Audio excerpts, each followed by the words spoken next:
Welcome to this week's edition of the Pioneer Coaches Show. With me now, I have head track and field coach Dan Meyers. Coach, thanks for being here today. Jagger, thanks for having me.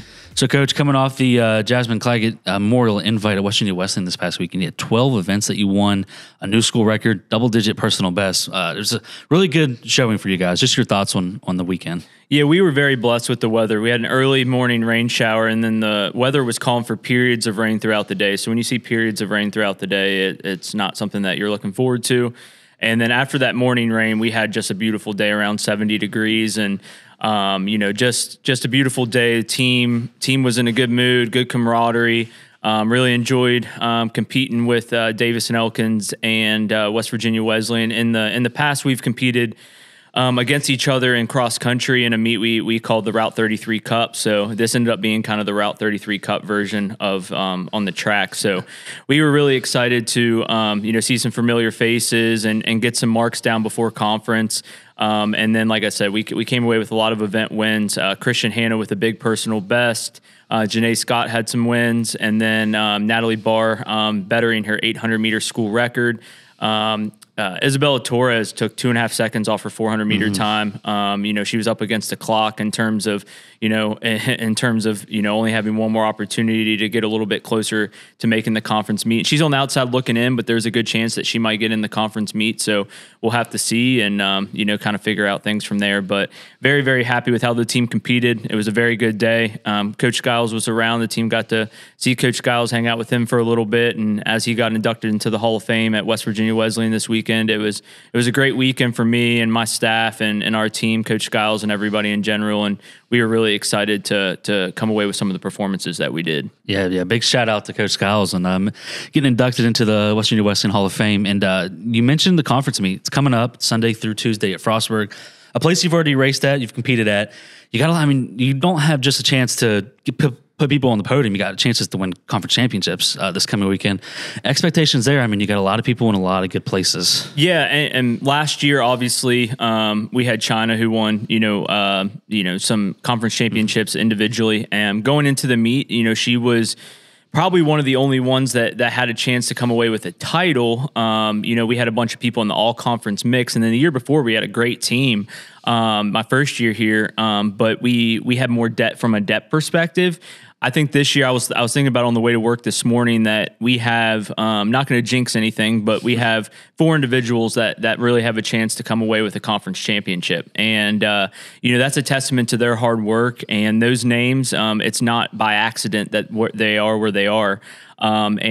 Just really excited that we have that opportunity. And for the men, we have an uphill battle in terms of the conference standings in some areas. We were sitting much better than we did in indoor.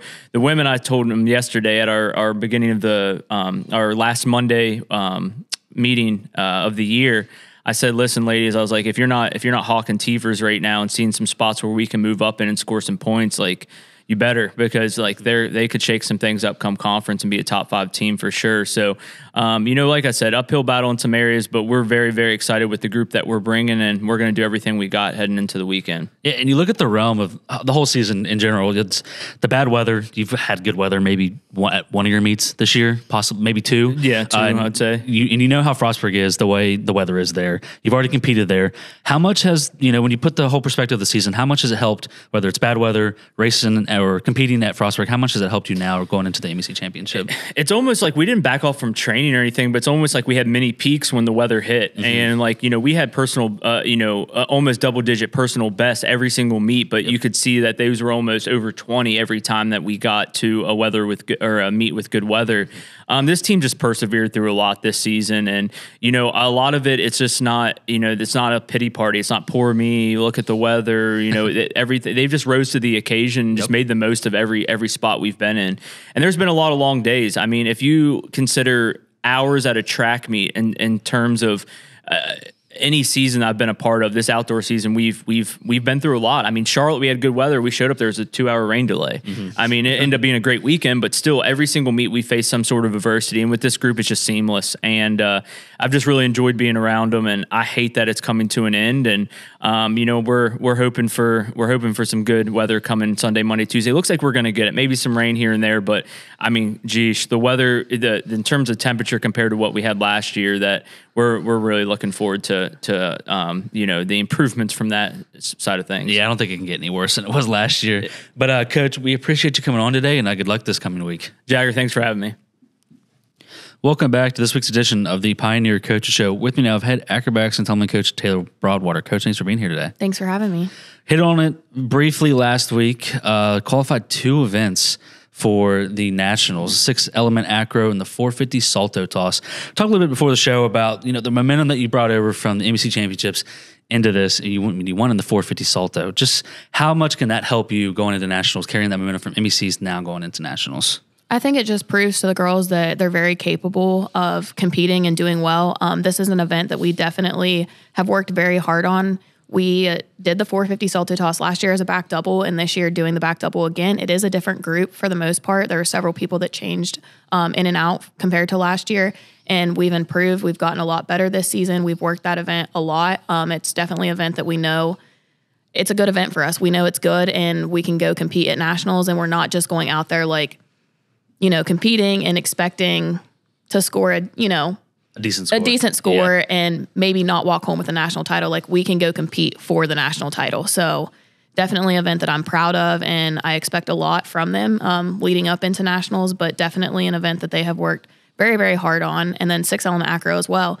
an event that, I'll be honest, I didn't necessarily expect to qualify for Nationals. A little bit harder too, because there's 2 groups that have to look identical in that event. So having those 2 groups that need to look identical, they need to match on everything. There's a lot of different individuals that play a part and a factor in that. So just watching them do what they know how to do is something that's very, very beneficial for them in an aspect of, hey, we qualified, we can now compete with the best of the best and put ourselves out there to win a national title. And I want to talk to you about, too, you competed at Nationals when you were a competitor in 2019.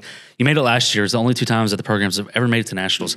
How much do you feel that you making it as not only a competitor but also as a coach can help your girls? I've been here before on both sides of it. You've been there as a competitor in their shoes, also in your shoes, though, to be able to prepare them for this. How much do you feel that helps them? Definitely something that I hit on with the girls. I know what it was like to compete at Nationals. 3 out of the 4 years that I was here, we qualified for Nationals. So definitely something that I stress them is something that you want to do. Like, you want to experience Nationals as an athlete. I want that for them as a coach because I know what it was like. I know how it feels. And that's something that you work so hard for all year long. And at the end, that is the end goal, to make Nationals. So we stress that a lot at practice, and just if they can compete to the best of their ability, obviously I'm happy at the end of the day, hoping that plays off to be a national appearance. This year, it played to our favor, and that's what it is for us. So definitely, I think just going as an athlete is a lot different than taking your team as a coach, but that's something I stress them because I know how it feels, and that's what I want for them to experience. Yeah, and we've talked about it, during the regular season as well, about performing under pressure. And I think, not that any meet is not pressure, but it feels like there's a lot more pressure. I mean, you're at Nationals, you're in front of Division I schools. I mean, there's going to be people from all over the place there.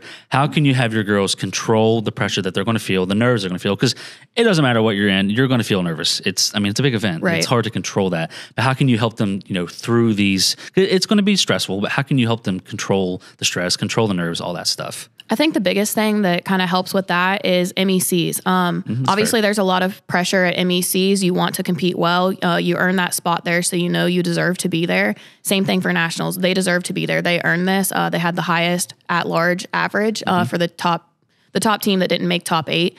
So that's very hard to do. They earned that spot, and now it's just competing at MECs and the momentum that they had there and how well they did under pressure there, I think will help feed over into Nationals. But at the end of the day, Nationals, event finals like that, it is a lot of pressure, but it's almost relaxing in a sense. And that's kind of how the girls approached MEC event finals. They were very relaxed. They even said it. They were like, Coach, we're so confident in what we've done all year. We're here to have fun. And that's exactly what I want them to do at Nationals because they've earned their spot. They've worked very hard, and now they just need to go out, execute, and have fun. So the way the event finals are, it's just so upbeat and everyone's cheering for everyone. I think that helps. Everyone's there. You deserve to be there. So everyone knows you're a good team going out there to compete. So hearing everyone cheer for you and just knowing you made it to the final, you made it to where you need to be, I think is enough to relax them. But this week at practice, it's been hard. I'm nitpicking every little thing where through season, there was a couple things that I was more focused on different events or different things in different events. So it wasn't me nitpicking every last detail where this week I can see it and the girls are getting aggravated a little bit just because I'm nitpicking every little thing because they have a chance at winning a national title and I know that feeling and I want it for them. So that's something where this week has been hard for them just because everything matters. Every little step, every little arm movement, they have to look identical in 6 element and we've been a little off here and there. So just when they get yelled at for something, they're like, oh, did we do that all year long? I'm like, well, not always, but now like I'm seeing everything because there's 2 events we're focused on. So the tension and the pressure has been harder at practice, but I think that's just going to pay off in the long run because now they're cleaning things up. They look better than they've looked all year long. And like, they're really going out there to compete for a national title now. Yeah. Because in essence, this is a sport you have to seek perfection to be able to win. But Coach, we appreciate you coming on today and good luck this weekend. Thank you so much. Appreciate it. Welcome back to this week's edition of the Pioneer Coaches Show. With me now, I have head baseball coach Jimmy Mullins. Coach, thanks for being here today. Thank you all. This past weekend, Coach, got a sweep. We've always talked about it's hard to get sweeps. You swept Davis and Elkins College, moved into a tie for second place in the MEC South Division. First started off on Saturday. You won the first one pretty easily, 9-2. Second one, 11-7. Your thoughts on those first 2 games on Saturday?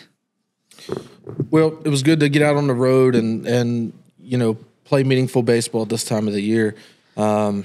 4 games are hard to sweep for sure. You got to keep it one at a time. Anything can happen. I mean, like we talked about before on the show, there's very few sports that you got to play the game and then 30 minutes later you play another one and then 12 hours later you're playing another one and then 30 minutes later you're playing another one. I mean, that's 4 games right there in a matter of 48 hours. So it's tough. And you get into your bullpen, anything can happen on either side, and it's hard to sweep anybody. But we got another good outing by Manaya and game 1, another good outing by Diego Tamboriz in game 2, and the bats were good. We hit a lot of balls right at people. One guy in particular, Carlos de Jesus, he looked like he was seeing the ball really good, just hitting them really hard at people.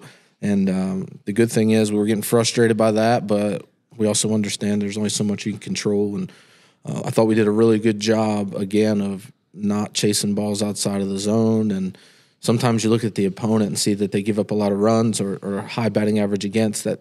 You just start swinging at everything because you think that the numbers are going to work that way, but it doesn't. So you have to stay on your own approach, and we did a good job of that. And getting into game 3, and we've got another great start out of Corn.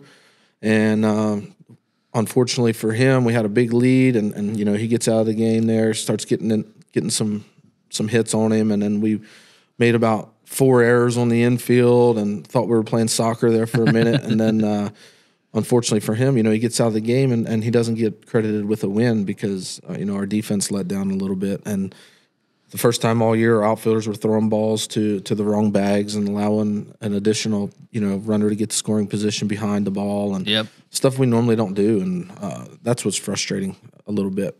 But the good thing that comes out of that is we gave up, all those runs and we're able to still push through and get the win. And then, game 4 had another good outing by Cole Grady and a freshman guy there, and he did really well. And again, we gave up runs again in an inning, thought we were playing soccer and doing things, and they also just start getting hot and squaring balls up. So you mix in them hitting balls in the hole and then us playing soccer on the infield, and all of a sudden, dang, here we are again. And the thing about it is our body, our system don't understand the differences in pressures, and they started getting in their mind that, dang, we're going to be the first ones to get beat by them this year. Get beat by them. And I told them, it's that can be pressure too. So you got to just stay focused on the ball. Bang, tie the game, come in. Carlos hits a big home run there for us in one of those games, and it was fun to get through and have some excitement. The good thing about messing up some innings there is it adds some pressure to us, and it's all experience, right? So it's all a learning experience. We got a little chippy with each other about some things. Some guys not running the bases hard for some inexplicable reason, some bad body language, some pitchers just afraid to throw the ball in the zone, and we got chippy with each other and held each other accountable, and that's what we want. And the good thing is some of our guys responded the right way. They didn't pout. They understood that they're, sometimes you got to be held accountable. We have to be accountable for our actions, our behaviors, our body language, and our performance. And because, when you let down on those things, it affects the whole squad. Yes, it does. And the squad come together and kind of, got chippy with some guys, each other, but we responded well, put the runs back up on the scoreboard, and come out with 4 Ws. Yeah, and you talk about, the games where they got a little close, like that one game 3 on Sunday. I mean, it was a 10-1 game. They make it 10-10 in an inning. Game 4 of the series, it was a 6-6 ball game. You turn around, score 6 runs. What's that show about your guys? Because, I mean, it's no secret. They knew the record of D&E coming into it. They know that. But also watching D&E, they don't play like a team that hasn't won yet this year. There's a lot of fight in those guys. But your guys are able to show the fight back. They easily could have sat down, let that get to them, let those games slip away, but they don't. You end up with a sweep. What's that show about your guys being able to, stick through it and finish it out still? First of all, you're right. I have to give a ton of credit to those guys over at Davis and Elkins. D&E is the first school. I was a volunteer assistant over there. I lived in a basement, worked on the field, gave lessons just for an opportunity. And Davis and Elkins gave me the opportunity to kind of continue my journey in baseball, and I'll forever be grateful for that. Coach Ripley is going to do a tremendous job. The field looks better than it's looked since I coached there. He's done a good job with that. So it looked beautiful. And just credit to those guys for being 0-40 or whatever it is, and they still are playing with some excitement. Yep. That's not easy to do. I can only imagine, and just so much credit to them for playing the right way. And they got hitters. They score the balls up. They're going to figure some things out. But again, they've strung hits together on us. They have every reason to give up and quit, and they have not yet. So I'm inspired by that myself. Mm-hmm. But it is good that our guys get punched back in the mouth a few times, and and we come out with some knockout punches. That's what we need. And you enter this, you're about 2 weekends left of the season. You come in, like I mentioned earlier, 15-7 in the league. You're tied for second with State, a game ahead of Concord. Concord has Davis and Elkins, I believe it is this weekend. Charleston. It's State that has Davis and Elkins. So, I mean, favorable matchups there, some not. But, I mean, like we talked before off the show, you got to take care of business on your own side. And you have Wesleyan at home, a team who's at the bottom of the league, but still, it's like anybody else. They can hit the ball. They can swing it. Your expectation of your guys there, I mean, good chance to make the tournament. What do you expect out of them? Well, whoever's going to be in 4th place here in the South is going to be a really, really good team that's going to miss the tournament. Yep. And unfortunately, that's where we're at. But we're just going to try to continue to work hard so we can try to get in there one game at a time. My expectations are that we're going to have a little bit better attitudes from some guys this weekend, a little better body language. We're not going to slack off on the bases. We're going to throw to the right bases from the outfield. We're going to continue our good hitting approach and keep it one pitch at a time, because when we do that, I think we're pretty tough. And one last thing, do you feel that kind of the scare you could say that D&E gave your guys kind of helps them now that because you're not just going to walk in and beat anybody. Do you feel that kind of helps them a little bit? I think that every stressful experience is a good experience. Our brains don't understand the difference in stress. So, the stress of not wanting to lose to an 0-42 team and the stress of not wanting to strike out with the bases loaded, our systems don't really understand the difference. Mm-hmm. So every experience that we can put ourselves in is a good one. And the fact that we can come out with a positive out of it, you give up 9 runs to tie the game, and you're on the brinks of losing the game, and then all of a sudden you come back with knockout punches. Yep. That's a positive thing that we come forward, and our guys believe that no matter what happens to them, that they can come back and they can punch back, and that's a good mindset to have. Well, Coach, we appreciate you coming on today, and good luck this weekend. Thank you all so much for your time. Welcome back to this week's edition of the Pioneer Coaches Show. With me now, I have head softball coach Sara Scoone. Coach, thanks for being here today. Thanks for having me. Hello there. It was a long week. Once again, 6-game week. Went 5-1. Started out the week on Wednesday against division opponent Concord. You split. The first one you won 8-0 in 6 innings. The second one slipped away late. Your thoughts on those 2 games? We came out swinging. We came out hot. We had a big first inning of the day. That helped a lot, and it threw us forward. Our pitchers threw a great ball game. Maddie Timmis threw a great ball game. Holly threw a great ball game.